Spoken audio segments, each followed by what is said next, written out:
कृत्वा फलम सद्गुणम लभेत। एक बात ये लिखने के लायक है, यदि आप लिख रहे हो। आप तो इतने होशियार हो गए हैं 35 महीने में कि आपको अब लिखने की जरूरत ही नहीं पड़ती और आप भूल जाएंगे।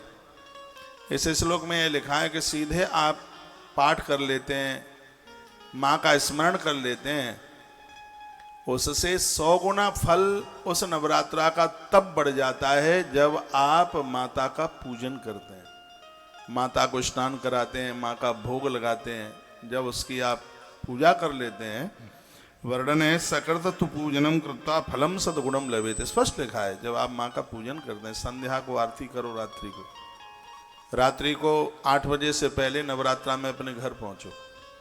मैया संध्याकालीन आरती से भारी प्रसन्न होती है, अति प्रसन्न होती है। रात्रि को आप आरती कीजिए, घर के सब लोग परिवार में सब खड़े होकर माँ के दरबार में खड़े होकर माँ की आरती करें। हो सकता है आपने घट स्थापना करी होगी, अखंड जो जलाई होगी, और ये सब आपने यदि किया है तो आपकी नवरात्रा का सीधे 100 गुना फल बढ़ रहा है, ऐसा काल का पुराण में लिखा है।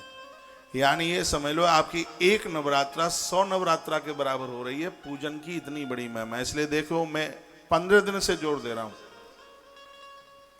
मंडला में था तब भी मैं बोला, यमुनानगर में था तब भी मैं बोल रहा था, कुरुक्षेत्र में था तब भी मैं बोल रहा था कि नवरात्रा आ रही है, घट स्थापन करना, अखंड ज्योत जलाना, माँ की प्रतिमा को बिठाना, माँ का पूजन करना। जो दिन निकल गए हैं, अब जो बचे हैं, क्योंकि सप्तमी अष्टमी और नवमी की भारी महिमा है, इसी ग्रंथ में लिखा है और आज आप उसको सुनेंगे उस महिमा को।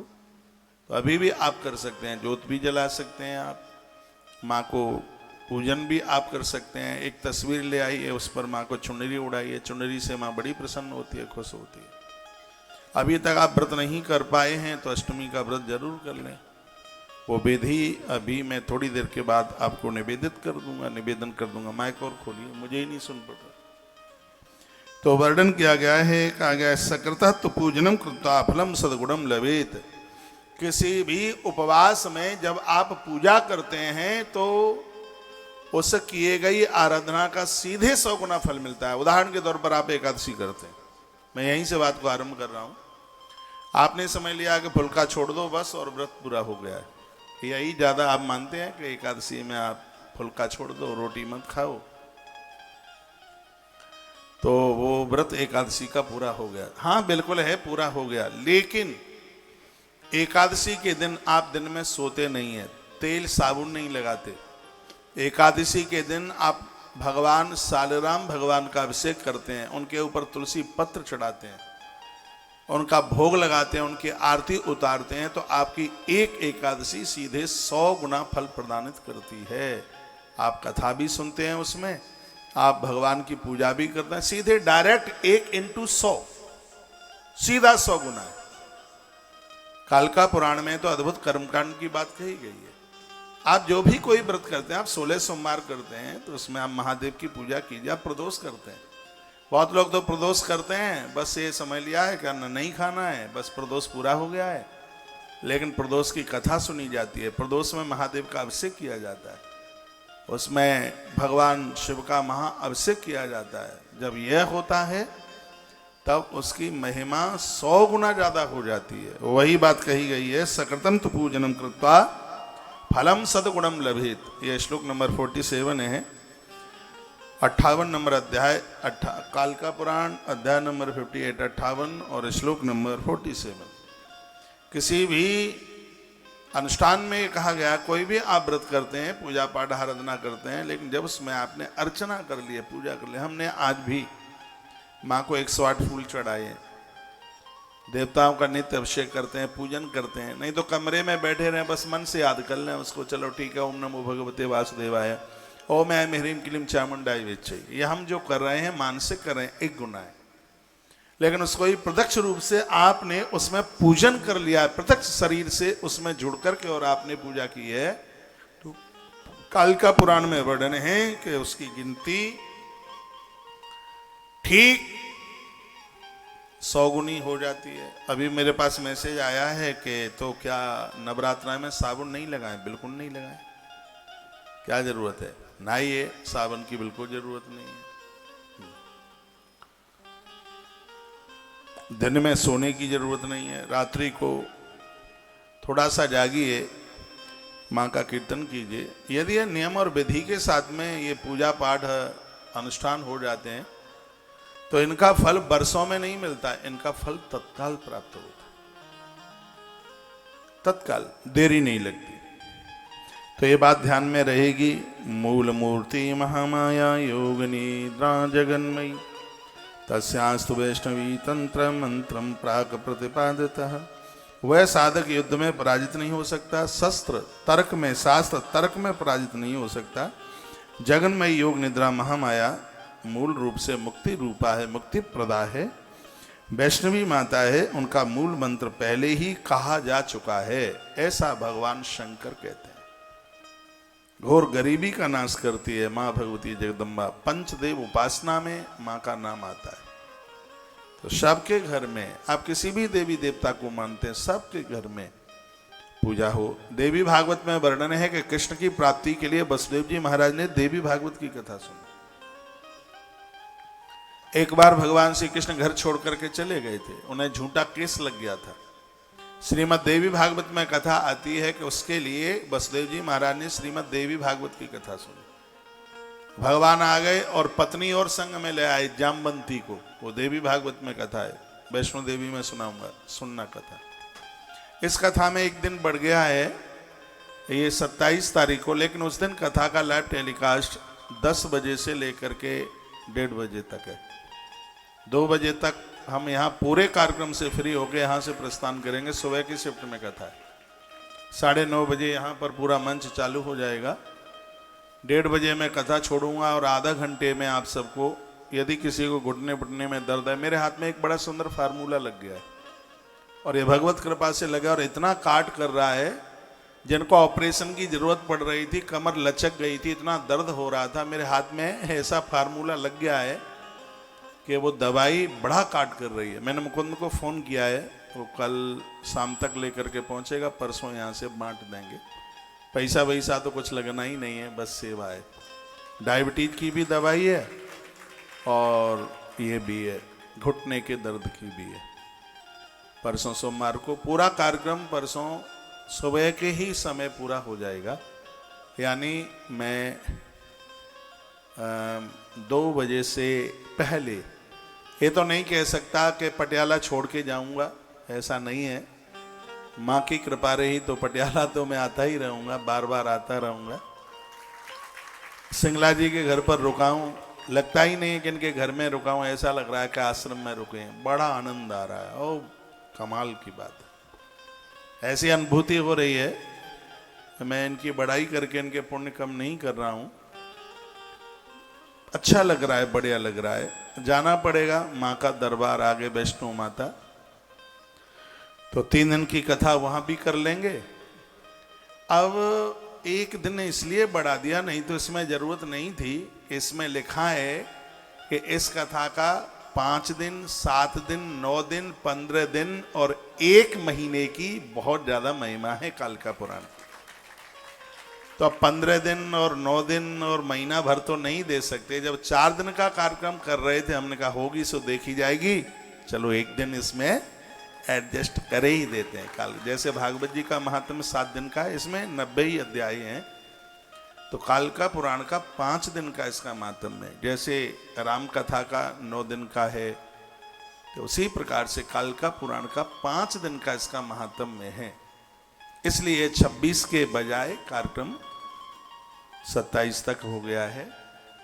तो यह ध्यान में रहे, जो मुझे टीवी पर सुन पा रहे हैं, सोमवार, मंडे, सोमवार के दिन कथा सुबह की शिफ्ट में होगी। 9:30 बजे यहाँ व्यासपीठ आरंभ हो जाएगी और 10 बजे कथा शुरू हो जाएगी। और ये तो वैसे भी आपको पता है, जो अंतिम दिन की कथा सुन लेते हैं उनका पूरा अनुष्ठान में उनकी उपस्थिति हो जाती है। तो अब इसका मतलब ये नहीं है कि आप कल ना आवे, आप परसों ही आवे। कल तो हमें आशीर्वाद दे के नहीं आएंगे, कल हमारा जन्मदिन है। कल मैं माँ के दर्शन करने के लिए पहुँचूंगा। कल हम सिद्ध पीठों की कथा सुनाएंगे। कल का दिन भी बड़ा अद्भुत है। मुझे टीवी पर भी सुनने वाले भक्त लोग हैं, कल आप पटियाला पधारिए। बहुत तो इसमें भाई बहन ऐसे हैं जिन्होंने अभी तक पटियाला देखा ही नहीं था, इस कथा की वजह से वो पटियाला पहुंचे, पटियाला आए हैं। आपका स्वागत है इस धरा पर, धरती पर, बढ़िया लग रहा है। एक बार जयकारा लगाइए, बोल भक्त वत्सल भगवान की जय हो, श्री हनुमान जी महाराज की जय जय जय श्री राधे श्री राधे। तो वर्णन किया गया है, कहा गया है कामाख्या तु महामाया मूल मूर्ति प्रगीयते पीठे भिन्ना वयासा तु महामाया प्रगीयते। जो माँ भगवती जगदम्बा को पीठ पर चौकी बनाकर ब्राह्मण को बुला करके अनुष्ठान के रूप में वो अपने घर पर इसका आयोजन करते हैं, तो हजारों हजारों गुणा इसकी महिमा बढ़ जाती है। हमारे वैष्णो देवी में जो अनुष्ठान चल रहा है, पीठें बना करके, पूरी चौकियां बनाकर ब्राह्मणों के द्वारा, रोज मेरे पास तस्वीरें फोटो आती हैं, इतना अद्भुत आयोजन चल रहा है, अनुष्ठान चल रहा है। कोई आ रहे हो वैष्णो देवी, इन दिनों में मैं 28 से लेके 30 तक, 28, 29, 30 की शाम को चलूंगा, 31 को पानीपत में होऊंगा। पानीपत का कार्यक्रम संस्कार टीवी पर भी लाइव है।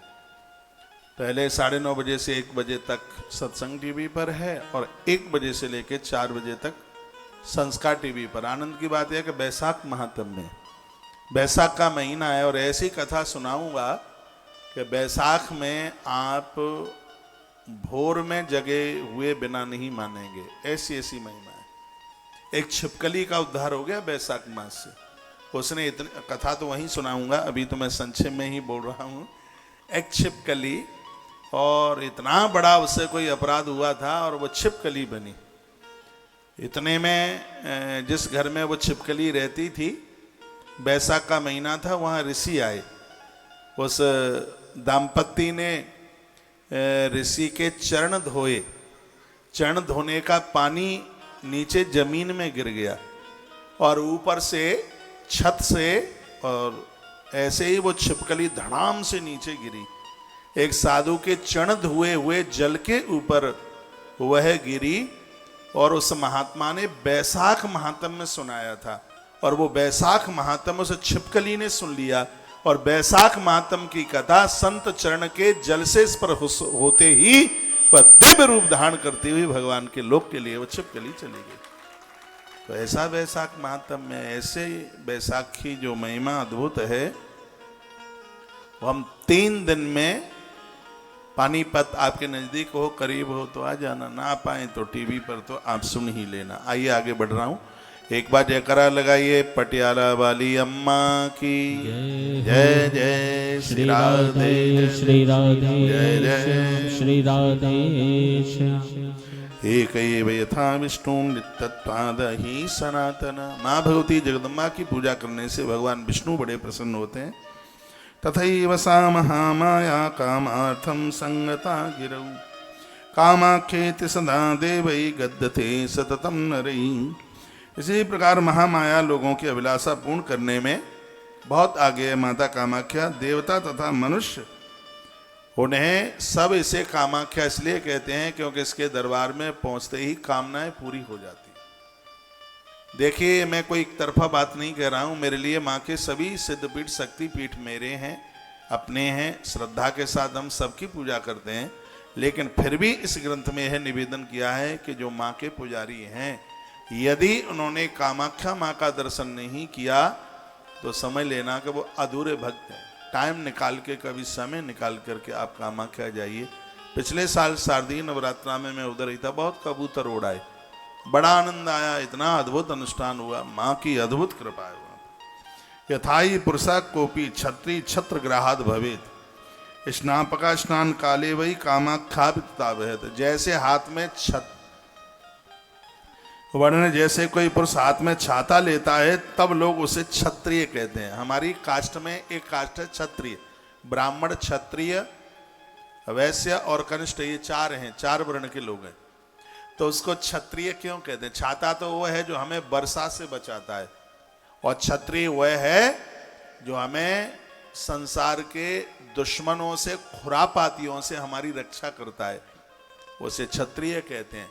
जो सबकी रक्षा करता है इसलिए उसका नाम क्षत्रिय है। भगवान शंकर कहते हैं जो सभी की मनोकामनाओं को पूरा कर देती है इसलिए इसका नाम कामाख्या है। हर मनोकामना इस मां के दरबार में पूरी होती है, इसलिए इसका नाम कामाख्या है। महामाया शरीरम तो कामार्थम समुपस्थितम लोहितई कुमकुमा पीतम कामार्थम उपयोजित। इस ग्रंथ में वर्णन है कि कामाख्या माँ की चुनरी बड़ी प्रभावशाली है, वहां का सिंदूर बड़ा प्रभावशाली है, कामना पूर्ति वाला है वहां का, इसलिए उसको कामिया सिंदूर कहते हैं। उसका भी वर्णन है कालिका पुराण में। कामिया सिंदूर हम बहुत लेके आए थे, कई बोरा भर के ले आए, वहां से बोरा भर के लाए थे वहां। वो रेल में टीटी मास्टर भी कहे कि ये हो क्या रहा है, क्या कोई दुकान बुकान है क्या? बच्चों ने कहा कि ये दुकान नहीं है, सब बांटने के लिए। तो इतना सिंदूर बोरे भर के लेके आए वहां। वहां का कामिया सिंदूर बड़ा प्रभावशाली है। चुनरियां भी वहां से बहुत लेके आए। हम लोगों ने तो यही तो सीखा है। अब चुनरियां तो चाहे जहाँ पानीपत के देवी मंदिर में भी मिल जाती हैं चुनरियां तो बाजार में भी मिल जाती हैं, लेकिन लोगों ने विश्वास किया है जितनी भी चुनरियां भक्तों के घर तक पहुंचाई, सत्य यही है, जितनी भी चुनरी थी वो सब माता कामाख्या के दरबार की थी। ये नहीं कि यहाँ से खरीद करके भेज दिए। हमारे वृंदावन में भी तो चामुंडा मैया का मंदिर है, दुनिया भर की चुनरियां ले लो। ये सोच लिया जाता कि इतने यहाँ से बोरा लेके जाए, किराया लगेगा, कौन देख रहा है, वहीं से खरीद करके दे देंगे। नहीं, लोगों ने बड़ा विश्वास किया है।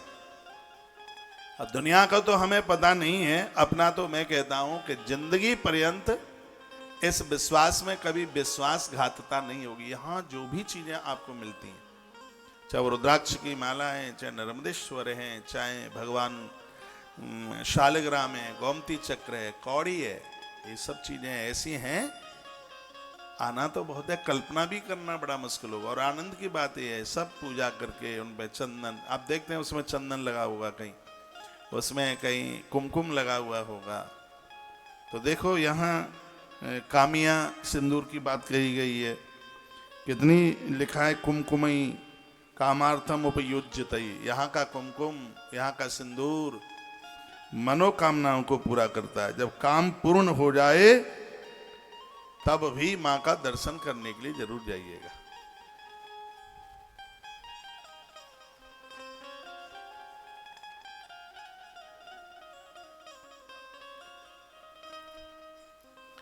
जय श्री राधे, बोले भक्त वत्सल भगवान की जय हो। श्री हनुमान जी महाराज की जय हो। जय जय श्री राधे श्री राधे श्री राधे श्याम। एवं विशेष तंत्राणि दुर्गाया कथितान्वाम अंग मंत्राणि तस्यास्तु श्रूयाताम नर सत्तमयी। जो साधक इस प्रकार से मां की कथा सुनेगा, उसके द्वारा तीनों देवता ब्रह्मा विष्णु और शिव उनके ऊपर अति प्रसन्न हो जाएंगे। इसमें बिल्कुल भी संदेह नहीं है। महामाया तथा कामाख्या एक ही है। जो मां दुर्गा है, कामाख्या, वो एक ही है, उसमें कोई अंतर नहीं है। जहां भी जिन मंदिरों में आप जाते हैं उसे साक्षात भगवती जगदम्बा, चाहे मंदिर छोटा है चाहे बड़ा है, साक्षात वो भगवती का वह रूप है। वर्णन है कि जो दुर्गा की पूजा करता है वो काल से बच जाता है, काल मृत्यु से बच जाता है, और वो धरती पर गरीबी नहीं झेलता। ये महिमा है इस मैया की। और वो लोग बड़े बड़भागी हैं जो नवरात्रा का व्रत करते हैं, उपवास करते हैं, प्रतिमा के ऊपर पूजा करते हैं। उनकी महिमा का वर्णन, भक्तों की महिमा का वर्णन इस ग्रंथ में किया गया है। पुत्र पौत्र समृद्धस्य धन धानादि समृद्धि। पूजा आप कर रहे हैं, इसका फल आपके पुत्र पौत्रादिकों को मिलेगा, धन समृद्धि मिलेगी। ये ऐसा कालिका पुराण में लिखा है। दीर्घायु सर्व सुभगो, लंबी आयु होगी, लोकेस्मिन सच जायेते। वर्णन किया गया है पुत्र पौत्रादि धन की पूर्ण रूप से प्राप्ति, दीर्घायु होकर वो इस लोक में शुभ की प्राप्ति करते हुए और अंत में भगवान के चरणों में ही पहुंचेंगे। जिन्होंने श्रद्धा के साथ नवरात्रा का उपवास व्रत किया है, माता रानी की कथाएं सुनी है, तो माँ उनके ऊपर बड़ी खुश हो जाती है, बहुत प्रसन्न हो जाती है। अब कुछ और सुन लीजिए। शताष्टम्याम तो चैत्रस्य पुष्पई तत्काल संभवई। जो चैत्र शुक्ल पक्ष अष्टमी को माँ के ऊपर फूल चढ़ाते हैं, काल भी मुरझाकर उनके सामने से रास्ता छोड़ देता है। ये अष्टमी आ रही है, 29 तारीख की अष्टमी। उसके लिए वर्णन है शताष्टम्याम। शता मतलब है शुक्ल पक्ष, शुक्ल पक्ष की अष्टमी, चैत्र का महीना।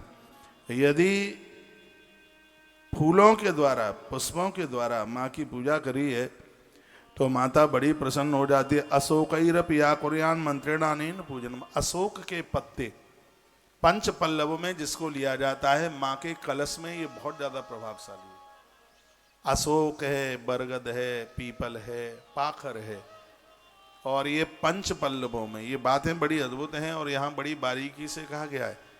उनके जीवन में किसी भी प्रकार का दुख नहीं आता जो देवी की पूजा में कलश में अशोक के पत्ते लगाते हैं।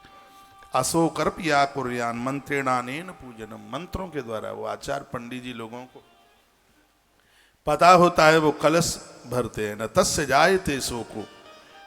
अशोक का मतलब है न तस्य जायते शोको, जिसके नीचे, जिसके सानिध्य में किसी प्रकार का शोक यानी दुख नहीं रहता, इसलिए उसको अशोक कहते हैं। वर्णन है रोग तथा कोई दुर्गति प्राप्त नहीं होती। जो कलश भरते हैं, कलश स्थापना करते हैं, उनकी दुर्गति नहीं होती, उनके जीवन में कभी अशुभ नहीं होता। यह इसकी बहुत बड़ी महिमा है। तो अष्टमी के दिन आप फूलों से माता रानी का बंधन पूजन कीजिए और उपवास कीजिए। भले ही आप पहले इन दिनों में नहीं रख पाए हैं, आपसे हो जाए तो अष्टमी की रात्रि को हवन कीजिए, यज्ञ कीजिए, मैया के ऊपर फूल चढ़ाइए। और जैसे श्रृंगी के द्वारा महादेव का अभिषेक होता है, आप भूल जाएंगे, लिख लीजिए, अशोक के पत्ते के द्वारा माँ भगवती जगदम्बा का अभिषेक होता है। अशोक का पत्ता, ये लिख लो, ये बहुत जरूरी बात है, लिख लो आचार्य जी।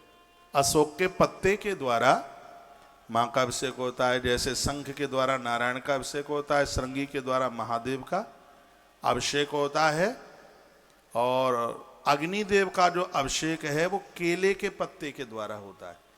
जैसे कभी, इसलिए तो पुड़ावती पर वो केले के पत्ते में बसोर धारा धार छोड़ दी जाती है। केले के पत्ते को भी बड़ा शुभ माना गया है। उसी प्रकार से यहाँ पर वर्णन किया गया अशोकर्पि यहा कुर्यान अभिषेकम मंत्रेण पूजनम। तो ये अशोक के पत्र के द्वारा ब्राह्मण मंत्र बोलता हुआ माँ का पूजन करता है। इसमें पानी नहीं छोड़ा जाता, इसमें घृत के द्वारा माँ का अभिषेक होता है, घी के द्वारा। वो घी उसको पूजा पाठ में ले लीजिए, दीप ज्योति में ले लीजिए, अपने खाने के काम में मत लीजिएगा। श्री सूक्त के मंत्रों के द्वारा या देवी मंत्र के द्वारा, देवी तंत्र के द्वारा माँ का अभिषेक घृत के द्वारा होता है, और उसमें अशोक के पत्ते को प्रयोग में लिया जाता है। यह वर्णन किया गया। नवम्याम सततेरन्य ही आवकेरथमोदकई क्षीर राज्य तथा चौद्रौ सरकराभि सपिष्टकई। नवमी के दिन तिल, जौ, मोदक, क्षीर कहते हैं दूध, घृत, मधु, शर्करा, इन सब चीजों के द्वारा माँ का विशेष रूप से पूजन किया जाता है। याद रखिएगा, भले ही आपके घर में व्रत उपवास नहीं किया गया, नौवीं के दिन घर में कच्चा खाना मत बनाइए, कच्ची रसोई नहीं, ना दाल, ना चावल, ना फुल्का। फिर क्या है, पूड़ी बनाइए, खीर बनाइए, हलवा बनाइए, ये चीजें बनाइए। तो यह भी इस ग्रंथ में वर्णन है। फिर कहा गया कि दशमी के दिन तिल से मिश्रित जल से माँ का अभिषेक करके, पूजन करके, यदि मिट्टी की प्रतिमाएं आपने स्थापित की हैं तो दशमी को ही उसे विसर्जित कर दीजिए। हाँ, दशमी का दिन। और आप माँ के भक्त हैं तो इसे ग्रंथ में स्पष्ट लिखा है कि आपका व्रत नौमी को नहीं, आपका व्रत दशमी को ही खुलना चाहिए, तभी तो 9 दिन पूरे होंगे। अब तो खैर मैं अन्न खाता नहीं, जब मैं अन्न लेता भी था तब मैंने कभी नौमी को अन्न खाया नहीं।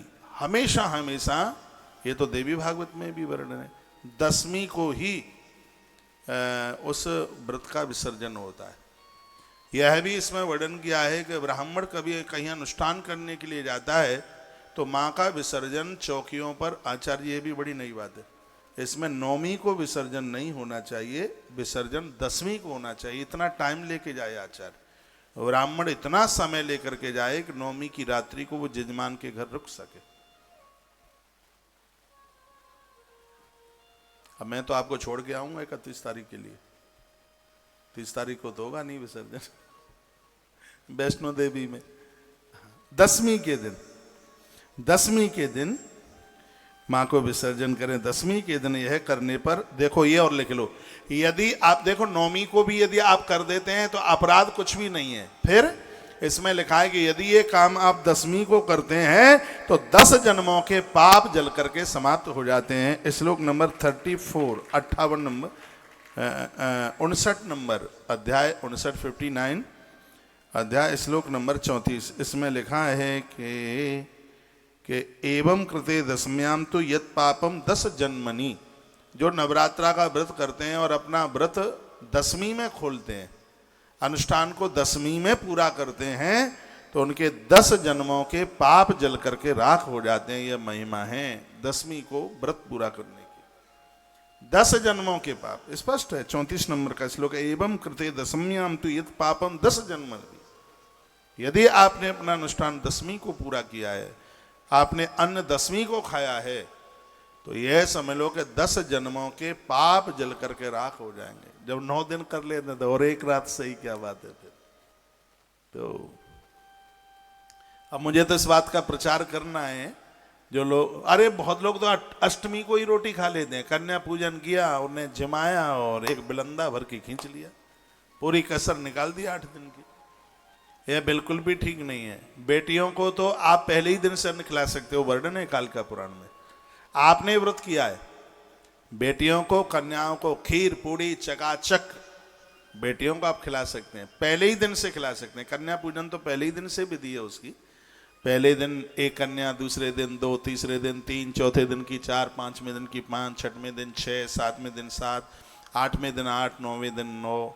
हर रोज 9 भी कर सकते हैं, हर रोज 1 भी कर सकते हैं। 45 कन्याओं का विधान ग्रंथ में है। तो उसमें ये बड़ी अद्भुत बात कही गई। बहुत लोग अष्टमी को ही अन्न खा लेते हैं, अपना व्रत तोड़ देते हैं, उनकी तो कभी नवरात्रा पूरी होती ही नहीं है, वो तो 7 ही दिन में अपना पूरा कर देते हैं। ये नहीं होना चाहिए। कन्या पूजन करें आप, वैसे कन्या पूजन आप 9वीं को किया करें, अष्टमी को हवन कीजिए, माँ का अभिषेक कीजिए, पूजन कीजिए, सब चीजें कीजिए, लेकिन जो कन्या पूजन वाली बात है वो 9वीं को कीजिए, 9वीं को कीजिए। और 9वीं को कन्याओं को भोजन कराइए। ब्राह्मण भोजन की बात इसमें 10वीं को बताई गई है। इस ग्रंथ में कहा गया है कि जैसे इस अनुष्ठान में कन्या पूजन की महिमा है, ब्राह्मण भोजन की भी महिमा है, लेकिन ब्राह्मण को जो भोजन है वो 10वीं के दिन कराइए। तो वर्णन है, एवं कृते दशम्याम तो यत पापम 10 जन्म भी, यदि किसी ने ऐसा किया है तो उसके 10 जन्मों के पाप जल करके राख हो जाते हैं, समाप्त हो जाते हैं। एक बार बताइए, हमारी बात आपकी समझ में आ रही है? धन्यवाद आप सभी के लिए। मेरी व्यासपीठ से आपको भी तालियां है। तो यह वर्णन किया गया है, कहा गया कृतम तत्प्रलयम याति दीर्घायुरुपजायते। नवरात्रा का व्रत करके जिसने 10वीं तक अपने व्रत को लेके गए हैं, षष्ठी का प्रलय होता है तब तक उस व्यक्ति का नाम चलता है, दीर्घायु होता है, उसके अकाल मृत्यु नहीं होती उसको। नवरात्रा की इतनी बड़ी महिमा है।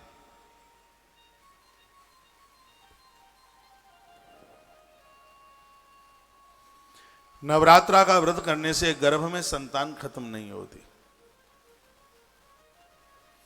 अब कुछ बातें ऐसी हैं जो व्यासपीठ से कहने में थोड़ी झिझक सी लगती है। इसमें वर्णन भी यह भी है कि यदि किसी नारी को संतान नहीं हो पा रही है, उसको बेटा नहीं है, उसको औलाद नहीं है, वंश वृद्धि के लिए संतान नहीं है, तो इसमें वर्णन है कि पूर्व में उसने माता रानी की आराधना नहीं कर पाई, वो उसकी पूजा नहीं कर पाई, वो उसकी साधना नहीं कर पाई। तो इसे जन्म में माँ को बहुत मानिएगा, बहुत मानिए। कृतम तत्प्रलयम याति दीर्घायुरुपजायते। दीर्घायु जीवन वह जीते हैं जो नवरात्रा का अनुष्ठान, नवरात्रा का व्रत करते हैं। बेटियों के लिए हर महीने की दोनों अष्टमियों का व्रत करने के लिए इसी कालिका पुराण में कहा है। हर पिता अपनी बेटी के लिए अच्छे से अच्छा घर और वर देखता है। देखो इसमें एक जो आनंद की बात है, और जो मैं 28 साल में पहली बार बोल रहा हूं, वो ये है,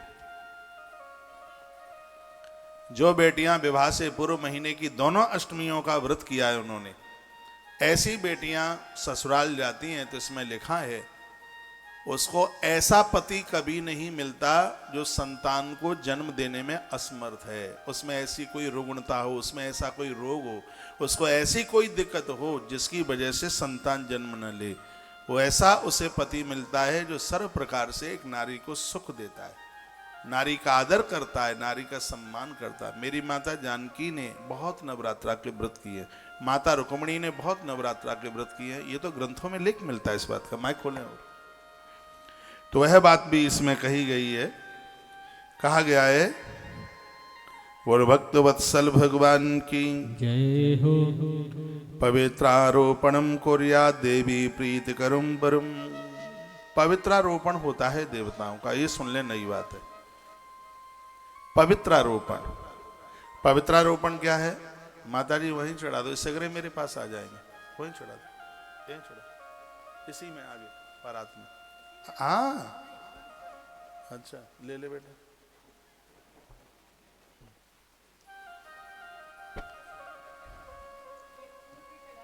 फूल भी चढ़ा दो मेरे ऊपर।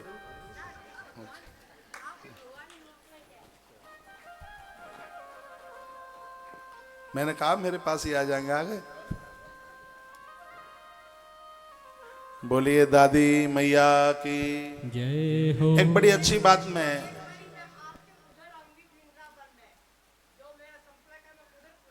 बहुत बढ़िया है, ये मंदिर से पटियाला वाली अम्मा ही तो नहीं आ गई? बैठो। हाँ बैठो। बोलो भक्तु वत्सल भगवान की जय हो। श्री हनुमंत बलवंत महाराज की जय जय हो। जय श्री श्री राधे। राधेश्याम। जो देवताओं का पवित्रारोपण करते हैं, आपका ध्यान इधर नहीं है और इतनी अद्भुत बात हो रही है, जो देवताओं का पवित्रारोपण करते हैं उन लोगों को की गई पूजा का 1 वर्ष तक फल ऑटोमेटिक मिलता है। आपने यदि पवित्रारोपण कर लिया है तो जो नवरात्रा में जो आप पूजा कर रहे हैं, इस पूजा का पूरा 365 दिन फल मिलता है। पवित्रारोपण, पवित्रारोपण की इतनी बड़ी महिमा है, तो अब पूछा जाता है कि पवित्रारोपण होता क्या है और यह पवित्रारोपण कब होता है। हर देवता की तिथि अलग अलग है पवित्रारोपण की, और आप जितने भी बैठे हुए हैं, मैं तो कहूंगा कि 100% आप में 100% ऐसे जने हैं श्रोता जिन्हें पवित्रारोपण के बारे में पता ही नहीं है कि पवित्रारोपण होता क्या है। पहले तो यह सुन लें, जो पवित्रारोपण करते हैं देवताओं का, उन्हें उस देवता की पूजा ऑटोमेटिक 365 दिन उसका पुण्य आपके अकाउंट में, आपके खाते में आता है। जैसे यदि आपने पवित्रारोपण कर लिया होगा पूर्व में और अब आप नवरात्रा कर रहे हैं, इस नवरात्रा का फल आपको पूरा साल ऐसे ही मिलेगा जैसे 22 मार्च से लेकर के 30 मार्च तक नवरात्रा में मिल रहा है, उसी प्रकार से यह पवित्रारोपण की महिमा है। तो मैं चल रहा हूं, कौन सी तिथि है पवित्रारोपण की, फिर मैं बताऊंगा कि पूजन होता कैसे है, क्या है इसमें। सबसे पहले तो यह समझ लें कि कौन से दिन कौन से देवता का पवित्रारोपण होता है, वो सुन लीजिए। जैसे नांदी मुख श्राद्ध के लिए अमावस्या बहुत विशेष है, उसी प्रकार से पवित्रारोपण के लिए भी हर देवता के लिए एक तिथि का वर्णन किया है, वो मैं आपको बता रहा हूं। सर्वेषामेव देवानां पवित्रारोपणम चरेत्। जितने भी देवता हैं सबका पवित्रारोपण होता है। कब होता है? श्रावणे वापी संवत्सर फलप्रदम। सावन शुक्ल पक्ष से आरंभ होता है, सावन के महीने में होता है। वो हरियाली अमावस्या निकलती है, उसके बाद पवित्रारोपण आरंभ हो जाता है। बस पहले तो ये लिख लें कौन से देवता का पवित्रारोपण कौन सी तिथि में होता है। प्रतिपदन दशोक्ता पवित्रारोपणम तिथि। कुबेर के पवित्र रोपण के लिए प्रतिपदा पड़वा कही गई है। सावन की पहली तिथि पड़वा, जो कुबेर को मानते हैं तो पड़वा के दिन कुबेर देवता का पवित्रारोपण होता है। तत्पश्चात द्वितीया के दिन माता लक्ष्मी का पवित्रारोपण होता है। माँ लक्ष्मी भगवती सावन शुक्ल द्वितीया को माता लक्ष्मी का, द्वितीया तु श्रियो देवा तिथि नाम उत्तमा स्मृता, स्पष्ट लिखा है। द्वितीया के दिन सावन शुक्ल पक्ष द्वितीया को माँ लक्ष्मी का पवित्रारोपण होता है। तृतीया भव भाविन्या चतुर्थी तत्सुतस्य च, वर्णन क्या, भवतारिणी देवी हेतु तृतीया के दिन उसका पवित्रारोपण होता है। दुर्गा माँ का पवित्रारोपण तृतीया के दिन होता है। और जो उनके पुत्र हैं, उनके पुत्र हैं जिनका नाम है गणेश, लिखा है विन्या चतुर्थी तत्सुतस्य च, भवानी के सुत यानी पुत्र गणेश। गणेश जी का जो पवित्रारोपण होता है वो चतुर्थी के दिन होता है। जो पूर्णिमा का व्रत करते हैं जिसमें सोमराज की पूजा होती है, उसका पवित्रारोपण है सोमराज हेतु। यह पवित्रारोपण पंचमी के दिन होता है। षष्ठी प्रोक्ता गोहिष्य चह, गोह नाम है कार्तिकेय जी का। कार्तिकेय जी का जो पवित्रारोपण है वो सावन शुक्ल पक्ष की छठवीं को होता है। सप्तमी भास्कर शुक्ता, सूर्य भगवान का जो पवित्रारोपण है वो सावन शुक्ल पक्ष सप्तमी को होता है। तत्पश्चात फिर कहा दुर्गायाश तथाष्टमी, माँ भगवती दुर्गा का एक तृतीया को होता है और एक अष्टमी को होता है। इसका 2 दिन होता है। तो अष्टमी दुर्गा हेतु अष्टमी, एक तृतीया है एक अष्टमी है। और उसके तत्पश्चात मात्र का गण मात्रणाम नवमी प्रोक्ता, मात्र का गण इनको नवमी के दिन। बासुकी हेतु दसवीं, बासुकी सर्पों का जो, सांपों का जो, सर्पों का जो होता है पवित्रारोपण वो 10वीं के दिन होता है। जिनकी कुंडली में कालसर्प दोष है वह सावन शुक्ल पक्ष 10वीं के दिन सर्पराज बासुकी का पवित्रारोपण करें। इससे उसकी कुंडली में कालसर्प दोष बिल्कुल प्रभावित नहीं होगा। जिनको स्वप्न में सर्प दिखाई देते हैं ऐसे लोगों को सावन शुक्ल पक्ष की 10वीं को पवित्रारोपण करना चाहिए। वो कैसे होगा वो भी मैं अभी बताऊंगा। अभी तो मैं तिथि आपको बता रहा हूं। ये कथा पहली बार कितने लोग सुन रहे हैं, हाथ उठा के बताएंगे। टोटली 100% पवित्रारोपण है। एकादशी ऋषणाम च द्वादशो चक्रपाणिनः, 365 दिन घर बैठे ही गुरु पूजा का सौभाग्य प्राप्त होता है। धरती के सभी ऋषियों की पूजा का फल पूरे साल भर प्राप्त होता है। ऐसे लोगों को सावन शुक्ल पक्ष एकादशी के दिन ऋषियों का पवित्रारोपण करना चाहिए। आप गुरु पूर्णिमा पर पहुंच नहीं पाए हैं, आप गुरुजनों के पास पहुंच भी नहीं पाए, ऋषियों के पास पहुंच भी नहीं पाए, तो भी पूरे वर्ष भर ऋषियों की पूजा का फल प्राप्त होता है। जो सावन शुक्ल पक्ष की एकादशी को ऋषियों के नाम से पवित्रारोपण करते हैं। ये तिथि ऋषियों के लिए। तत्पश्चात द्वादशो चक्रपाणिनः, द्वादशी सावन शुक्ल पक्ष द्वादशी को भगवान नारायण का पवित्रारोपण होता है। और यदि सावन शुक्ल पक्ष की द्वादशी को नारायण का पवित्रारोपण आपने किया तो पूरे वर्ष भर आपको रामनवमी और श्री कृष्ण जन्माष्टमी का व्रत करने का फल प्राप्त होता रहता है। भगवान नारायण की पूजा करने का, सालग्राम भगवान की पूजा करने का फल पूरा वर्ष भर आपको यह सौभाग्य प्राप्त होता रहता है। सावन शुक्ल पक्ष की द्वादशी को भगवान नारायण का पवित्रारोपण होता है। यह पवित्रारोपण होना चाहिए। त्रयोदशी त्वनंगस्य मम चैव चतुर्दशी, त्रयोदशी और चतुर्दशी इन 2 तिथियों में, चाहे त्रयोदशी को कर लो चाहे चतुर्दशी को कर लो, भगवान शंकर कहते हैं भैरों इन दोनों तिथियों में मेरा पवित्रारोपण होता है। जो मेरा पवित्रारोपण सावन की त्रयोदशी और चतुर्दशी को कर लेते हैं तो उनको पूरा वर्ष उनके लिए सावन मास की तरह बन जाता है। पूरा वर्ष उनके लिए सोमवार की तरह बन जाता है। जो सावन शुक्ल पक्ष की त्रयोदशी और चतुर्दशी को मेरा पवित्रारोपण करते हैं। तत्पश्चात और सुनिए और क्या कह दिया गया। कहा भक्त बोलिए भक्त वत्सल भगवान की जय। ब्रह्मणो दिगपति नाम च पूर्णमासी तिथिर्मता, जो ब्रह्मा जी को मानते हैं विधाता ब्रह्मा जी का जो पवित्रारोपण है वो रक्षाबंधन वाले दिन पूर्णमासी के दिन होता है। देवताओं के भी पंडित हैं ब्रह्मा। गर्भिणी नारी ब्रह्मा का आवाहन करती है, ओम ब्रह्मणे नमः इस मंत्र का जप करती है तो उसकी कोख से अपांग विकलांग बच्चे जन्म नहीं लेते, स्वस्थ बच्चों का जन्म होता है, क्योंकि सृष्टि के रचयिता हैं विधाता ब्रह्मा। ब्रह्मा जी के बिना तो यज्ञ पूरे नहीं होते। इस ग्रंथ में लिखा है कि ब्रह्मणो दिक्पति नाम च पूर्णमासी तिथिर्मता, सावन शुक्ल पक्ष जिसको रक्षाबंधन कहते हैं, इस पूर्णिमा के दिन विधाता ब्रह्मा जी का पवित्रारोपण होता है। जो देवगण का पवित्रारोपण नहीं करता उसकी समस्त संवत्सरी पूजा का हरण भगवान केशव कर लेते हैं, उन्हें पूरी पूजा का फल नहीं मिलता। वैसे भी कलयुग में जो भी आप करते हैं उसको एक चौथाई पूजा का ही फल मिलता है, लेकिन जो पवित्रारोपण करते हैं उनको हर रोज भगवान की पूजा करने का पूरा फल प्राप्त होता है, पूरा संवत्सर भर। अतः समस्त प्रियतन द्वारा पवित्रारोपण परम कर्तव्य रूप है, ऐसा भगवान शंकर कहते हैं। स्त्री पुरुष को पवित्रारोपण करना ही चाहिए। पवित्रारोपण कार्य करने से पूजा सफल होती है तथा अनेक लाभ होते हैं, उसके लाभों का भी वर्णन किया गया। हे भैरव, अब मैं बता रहा हूं कि ये पवित्रारोपण होता कैसे है, उसके बारे में सुन लीजिएगा।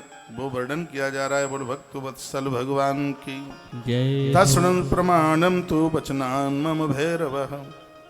हे भैरव, इस पवित्रारोपण की बात को थोड़ा तो ठीक से सुन लीजिएगा। आप सोइए मत। देखो, आप सोएंगे तो मुझे अच्छा नहीं लगेगा।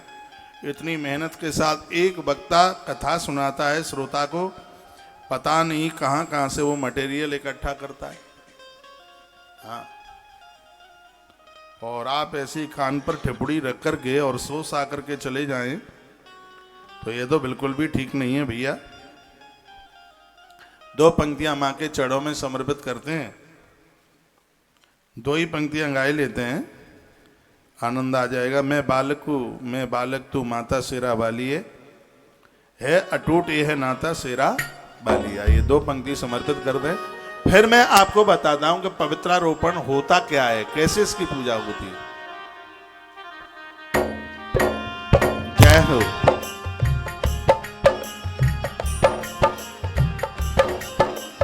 मैं बालक तू माता शेरा वालिए, है अटूट ये नाता शेरा वालिए माँ। मैं बालक तू माता शेरा वालिए, है अटूट ये नाता शेरा वालिए। शेरा वालिए माँ, पहाड़ वालिए माँ, लहरा वालिए माँ, जोता वालिए। मैं बालक तू माता शेरा वालिए, है अटूट ये नाता शेरा वालिए।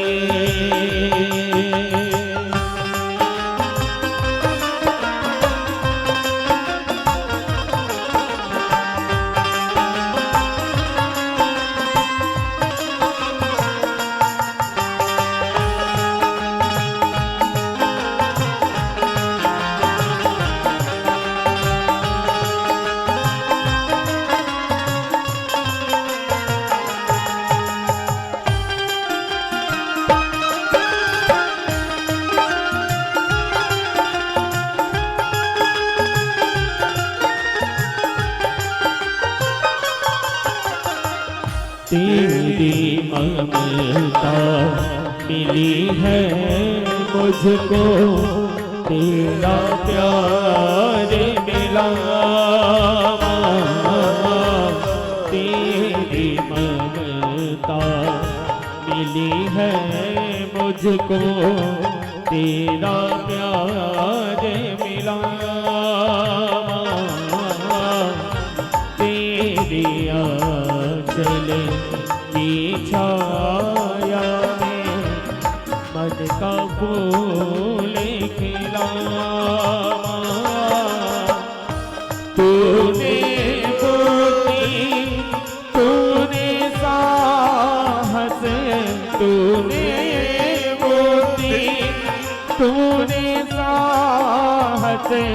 तूने ज्ञान दिया माँ, मस्तक ऊंचा करके जीने का वरदान दिया माँ। तू है भाग्य विधाता शेरा वाली,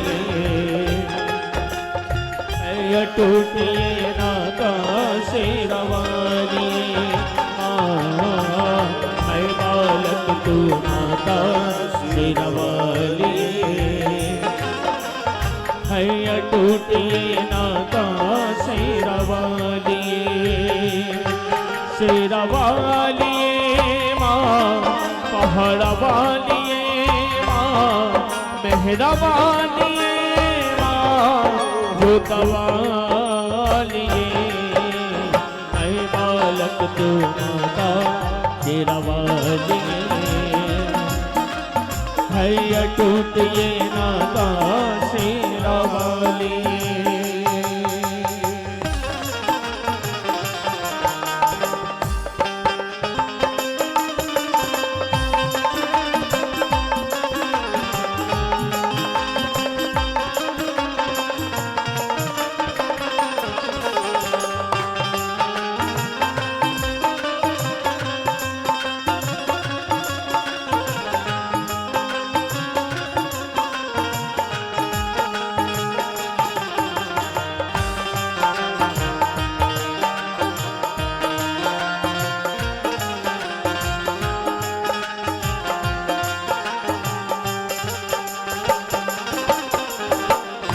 जब से दो नैनों में तेरी पावन ज्योत समाई, जब से दो नैनों में तेरी पावन ज्योत समाई।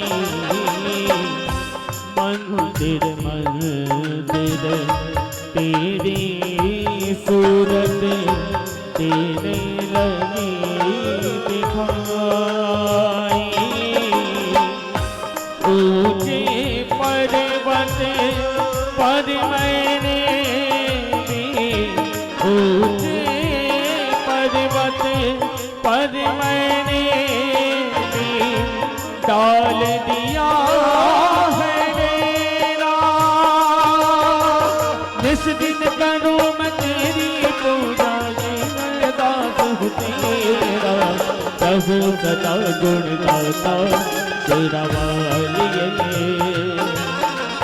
है अटूट ये नाता शेरा वाली माँ।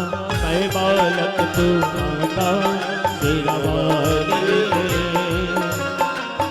है अटूट ये नाता शेरा वाली। शेरा वाली माँ, पहाड़ा वाली माँ, मेहरा वाली माँ, जोता वाली।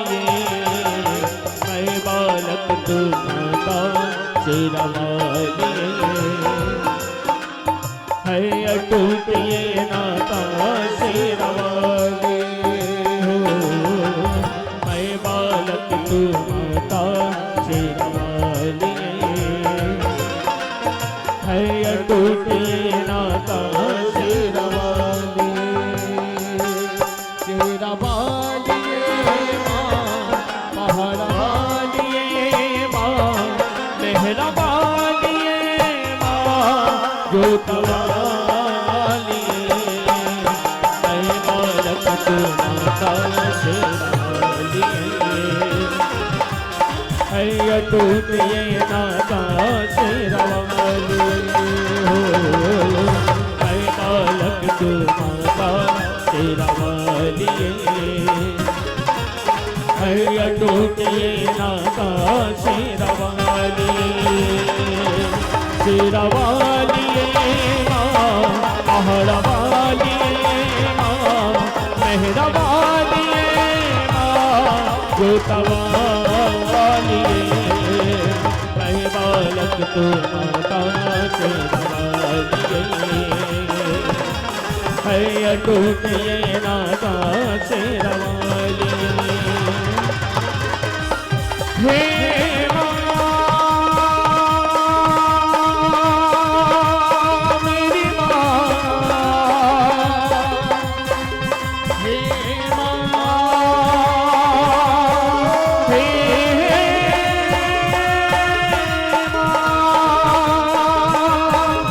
हे माँ, जो तो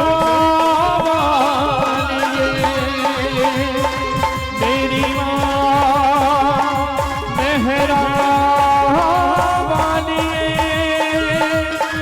जयकारा शेरवाली माँ, बोल साचे दरबार की जय, बोल जोधा वाली मैया की जय, बोल वैष्णो देवी मैया की जय, बोल काली देवी मैया की जय। मैं बालक माँ तेरा सिर वाली है अटूट ये नाता शेरवाली। शेरवाली माँ, पहाड़ वाली माँ, मेहरा वाली माँ, जोतवाली मैं बालक तू माता शेरवाली है अटूट ये नाता शेरवाली। बोलिए साचे दरबार की जय हो। जय जय श्री राधे श्री राधे श्री राधे श्याम। तो वर्णन किया, तस्माद यत्नेन कर्तव्यम पवित्रारोपणम परम। समस्त प्रयत्न द्वारा देवताओं का पवित्रारोपण बड़े कर्तव्य पूर्वक किया जाए। क्यों? करते बहु फला प्राप्ति पूजा सफला भवेत। पवित्रारोपण करने से पूजा का संपूर्ण फल प्राप्त हो जाता है। भगवान कहते हैं, हे भैरव, इसके लाभ भी मैं तुम्हें वर्णन करूंगा। व्यक्ति जिस सूत्र से पवित्र का जो निर्माण करता है वह मैं बताता हूं कि कैसे होना चाहिए। तो वर्णन किया है कि यह पवित्रारोपण चारों युगों में होता है। सतयुग में जो ये पवित्रारोपण है वो मणियों के द्वारा होता था। सतयुग में मणियों के द्वारा, त्रेता में ये स्वर्ण के द्वारा होता, द्वापर में ये रेशम के द्वारा होता है, और कलयुग में जो पवित्रारोपण है ततः क्षौमम सपुण्यम स्यात् कपासः कमतम परम। कपास यानी सूत के द्वारा, कलयुग में सूत के द्वारा, सूत के धागे के द्वारा ये होता है। उसी की बात कही गई है, पट्ट सूत्रम तथा नेता पवित्राणी कार्य। सूत को बड़ा पवित्र माना गया है, बड़ा पावन माना गया है। विचित्राणी पवित्राणी कर्तव्यानि तो यत्नतः, पवित्र का यत्नतः विचित्र रूपेण निर्माण करे। गंध के द्वारा, जल के द्वारा उसके पूजन की बात कही गई है। अर्चना उसकी करे तो कैसे बनाया जाएगा? कन्या च कर्तयेत सूत्रम प्रमादा च पतिव्रता। इस पवित्रारोपण के धागे को, सूत को, या तो छोटी कन्या बनावे या पतिव्रता स्त्री, बुरा न लगे ऐसी स्त्री इसको बनाने की अधिकारिणी है जिसकी 7 भामर पड़ी हैं, और यज्ञ की साक्षी में अग्नि के, ये तो पूरा पढ़ा हुआ है इसमें, ये ग्रंथ भरा हुआ है। ऐसी नारी जो एक ही कास्ट की है, जिसका पति और पत्नी एक शास्त्रोक्त विधि से जिनका विवाह हुआ है। ये नहीं कि हम तुम राजी तो क्या करे काजी। या तो छोटी कन्या के द्वारा इस पवित्रारोपण को बनाया जाता है, या वह पतिव्रता नारी जिसके विवाह में संपूर्ण सनातन संस्कृति के नियमों को पूरा किया गया है, ये उसी का अधिकार है। ये पवित्रारोपण का वेदभ्य साधशीलावा दुखशीला न कर्तयेत। जिस नारी को पति नहीं है तो वो किसी कन्या से बनवा लेती है, वो खुद उसको नहीं बनाती, ऐसा भी वर्णन किया गया है। कन्या के मां पतिव्रता नारी को यह अधिकार दिया गया है। एक बार जयकारा लगाइए, बोल भक्त वत्सल भगवान की जय हो। मृतलोके यशा कीर्ति सुख सौभाग्य वर्धनम। अब इसको बनाने की विधि बताऊंगा, मैं निवेदन करूंगा। एक तो इससे होता क्या, सूत्रई पवित्रम कुर्बीता कनिष्ठोत्तम मध्यमम। इसमें भी वर्णन किया गया है कि जो 27 लड़ों का है, एक 54 लड़का है और एक इसमें 108 लड़का है, और इसमें एक 1008 लड़का पवित्रारोपण बनाया जाता है।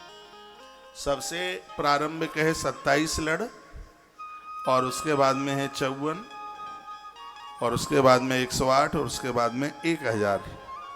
मर्तलोके ऐसा कीर्ति, मृत्यु लोक में पवित्रारोपण करने वालों को यश और कीर्ति, सुख और सौभाग्य वर्धनम, ये सुख देने वाला है, सौभाग्य देने वाला। चतुपंचाशता प्रोक्तम तन्नूनम मध्यमम परम, देव भोगावहम पुण्यम स्वर्ग मोक्ष प्रदायकम। धरती के सभी भोग मृत्यु के बाद में उन्हें मोक्ष प्राप्त होता है। स्वयं भगवान शिव कहते हैं 27, 54, 108 और 1008, 1000 नहीं है, 1008 सूत्र से निर्मित पवित्र, इसको पवित्रारोपण का इसको नाम दिया गया है। जो 1008 का पवित्रारोपण होता है उसको नागहार के नाम से जानते। एतत्तु नागहाराख्यम संकरस्य पवित्रकम। जो भगवान महादेव का पवित्रारोपण करते हैं उनको नागहार, यानी 1008 लड़ें सूत की हों, उसके द्वारा वो बनाया जाए, जिसमें 1008 सूत की लड़ें होती हैं। ये भगवान शिव के लिए बनाया जाता है और इसको नागहार के नाम से जानते। एतत्तु नागहाराख्यम संकरस्य पवित्रकम। ये पवित्रक भगवान शिव को पहनाया जाता है। भगवान शंकर इसमें बड़े राजी होते हैं। अष्टोत्तर सहस्रेण तंतुनाम सुमनोहरम यह प्रक्षत मह्यम तु सयावास्तंतु संचयम।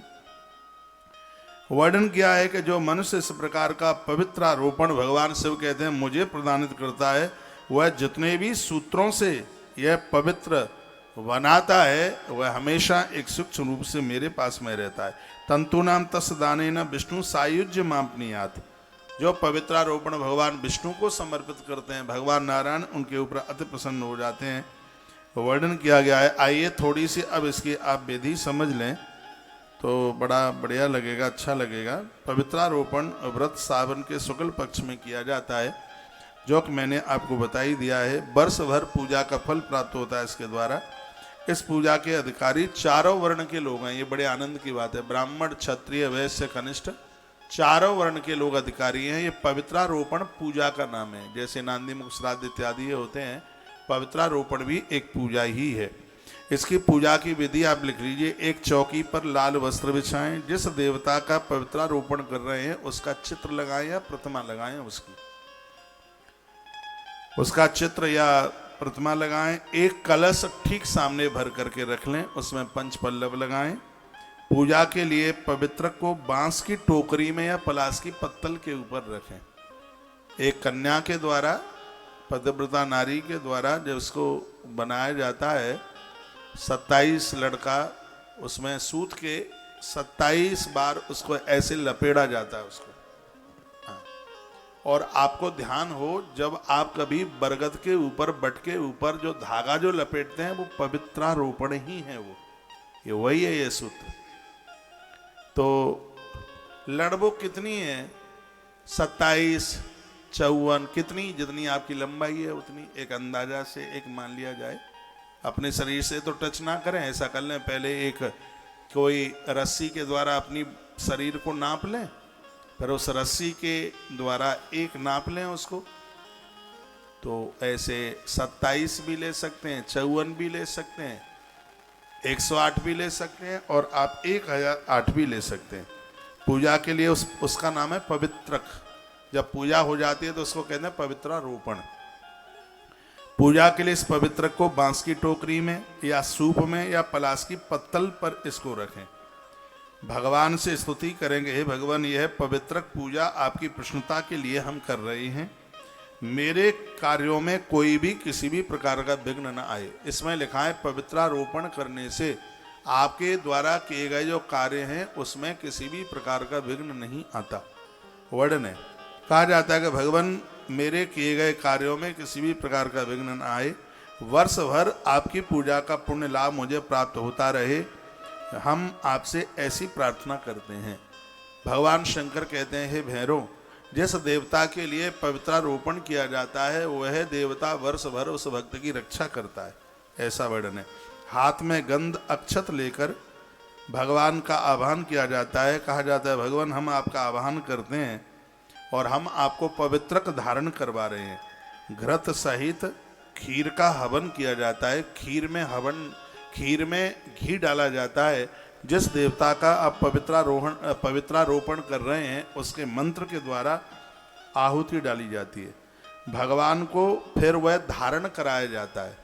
वो पवित्रारोपण है, वो सूत है, वो भगवान को उसको धारण कराया जाता है और उसके तत्पश्चात उसको धारण कराने के तत्पश्चात एक दिन वो भगवान के ऊपर लगा हुआ होता है, दूसरे दिन फिर उसको विसर्जित किया जाता है। इसमें चंदन रोली इसमें ये लगाई जाती है। ये पवित्रारोपण की ये बड़ी अद्भुत लिखा है। कुंकुम शीर कर्पूरई चंदनादिव लेपनहि, उसको एकदम सफ़ेद धागा नहीं रहने दें, उसके ऊपर कुमकुम लगाएं, उसके ऊपर कपूर चंदन का लेप जरूर करें, ऐसा इस ग्रंथ में वर्णन किया गया है।